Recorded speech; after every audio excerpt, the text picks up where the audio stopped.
My name's Ashley. I'm the director of Compelled to Care. I have been a foster mom for about 4 years. I have 7 kids. No, that's a lie. I have so many kids though that I can't remember how many I actually have. But my kids are, I'm not even gonna try the ages, but I have 4 kids, ages 7, 5, 4, and 3.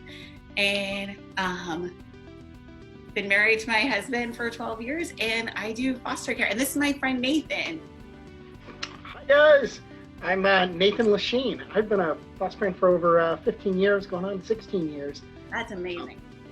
It's been an amazing journey. The coolest thing ever is being a grandparent before you're 30. So. You look so good. Oh, thank you. I know, I try. I actually have 5 grandbabies. Oh my goodness. I'm only 35, so I still get to go out and play with them, and I have all the energy to get them sugar high and send them on back home. That is so, you don't even need, I put moisturizer on every day, but if I was fostering teens for as long as you have, I might be the best looking grandma out there.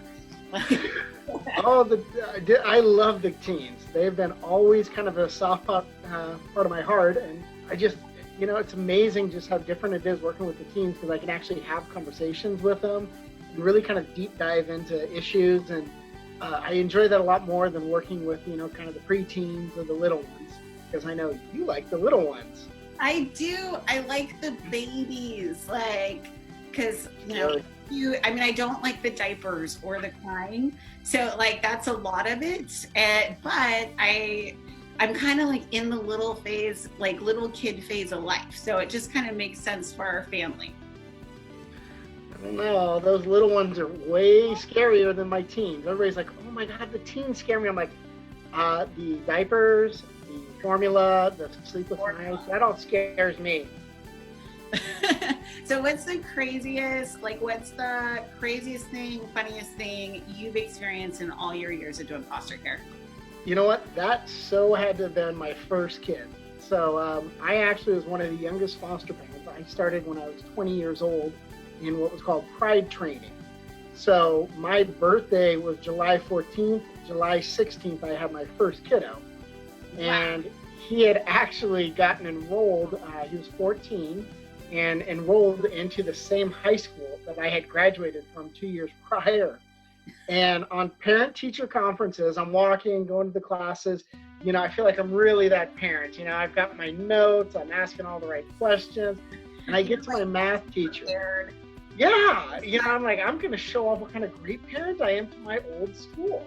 Yeah. And I get to my math teacher, and she looks down at my kids, she looks at me, she's like, last names, and she keeps doing that kind of head bopping, and she goes, excuse me, Nathan, you and I were pretty close, right? I go, yeah, I TA'd for you for a couple of years. And she goes, you never told me you had a kid. And I kind of looked at her dumbfounded, and I'm like, 21 and a 14-year-old. Aren't you my math teacher? That just doesn't add up. You're like, I wasn't that super of a senior. Yeah, exactly. And I'm like, okay, I forgive. It is Shelton. Sometimes we are kind of crazy out here, but I'm like, 14 and a 21-year-old. I wasn't 7. Right. So. That's so funny. And I love it that you went in as first-time parent, where you're like, I'm going to do it all right. And people are like, what is this? Which is classic foster parent experience. It's it doesn't really matter what setup it is. Mm-hmm. It's always those looks of are they all yours? Yep.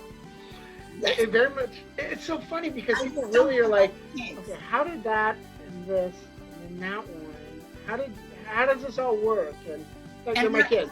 Everybody is a different race. How did that happen? Yeah. Mm-hmm.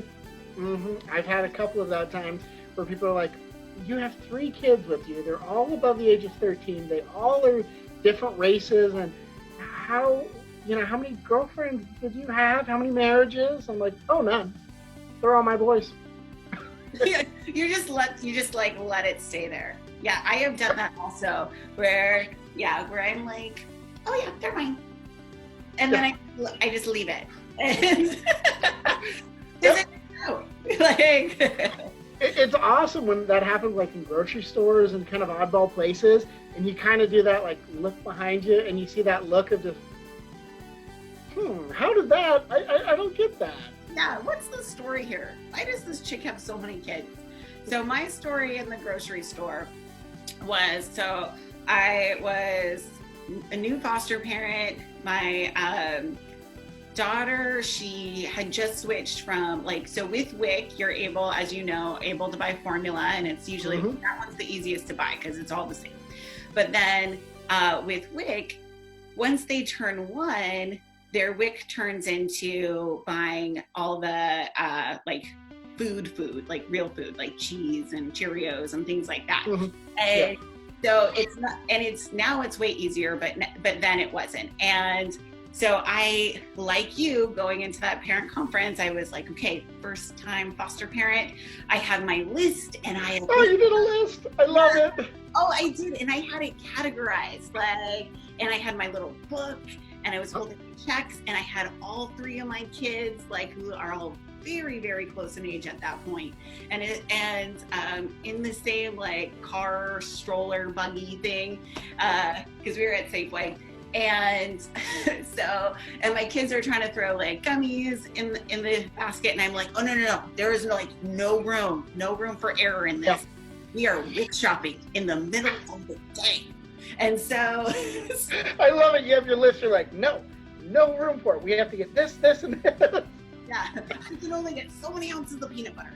And so, I'm finally to the point, all right, I think I got it. And I look down, and I have lost the WIC checks.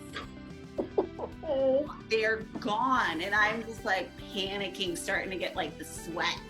And so then I go up to the customer service, and I was like, hey, and I trying to be quiet about it. I'm has anyone seen any WIC checks? Because I lost them. And I'm like, oh my gosh, big new foster parent fail. I lose my child WIC checks, which is her right to have them. And so the ladies behind the counter are loudly, has anyone seen any WIC checks? Oh. I know. They're like, no, we haven't seen it. So I was like, okay. And so then I go check my car. I run back home because I'm close enough. And then we come back, and just to double check, I was so I stand in the courtesy line, and then they're like, oh hey, it's the WIC lady. And I'm behind somebody, and I just kind of peer out, that's me. I'm the WIC lady. And so, and they're like, good, now you can buy your food. And I'm like, awesome. So then I get my very purposely planned food out, and we leave, and I was just what you just, it's one of those because you're not supposed to share your kid's story, which is part of the reason why you just accept all the crazy looks. And that's one of those where you're you want to be oh, I'm a first time foster parent, that's what this is all about. But then you're nope, my daughter has a right to her own story. I will go ahead and take all those looks and just turn red and leave the store. And that's what I did. You're better than me. I would have played it off like WIC person. Oh, not me. Yeah. Oh my gosh, it was so funny.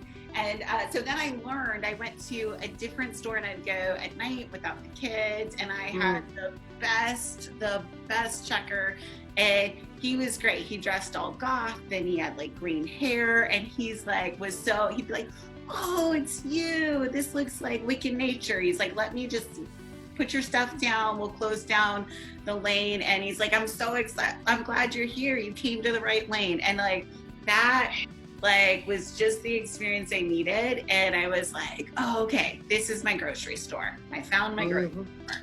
So that was my funny thing. And I think as a foster parent, there are so many things where you're trying like a new system because it's all new.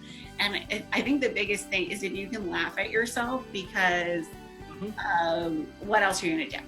Like, but you have to. I mean, I kind of have the same experiences when I go to the pharmacy. You know, I've been using the same pharmacy, so now they know me well enough to know, because they're like, date of birth, and I'll sit there and I'll ramble 3 or 4 of my kids' date of birth so I get the right one. And I actually just recently had the experience of my pharmacy does that like auto refill where you get text alerts. oh yeah. And I reached the account limit of people on my account. That's they're like, we didn't know there was an account limit, but it says you can't add your new kid to it. I go, okay, we can delete a couple of them. I get sometimes emails of families who come to Compelled to Care, and they are, you know, they're adding kids to our system, and they've been a part of Compelled to Care for a long time. And I'll get this email like, hey, I have like 10 kids on my family. And I kind of have to scroll through when I try to check my kids into church. And can you like delete some of them? So, yeah. And like they returned home. So yeah, it's so funny. I enjoy fostering. I think there's craziness to it, but there's a lot of fun to it. And so I'm excited to talk to you again about other crazy things about foster care.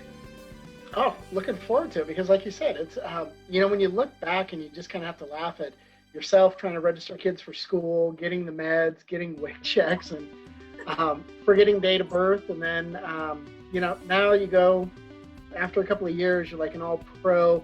It's not a problem to do it. And I look back and I laugh at myself and I just go, oh my gosh, they place kids with me?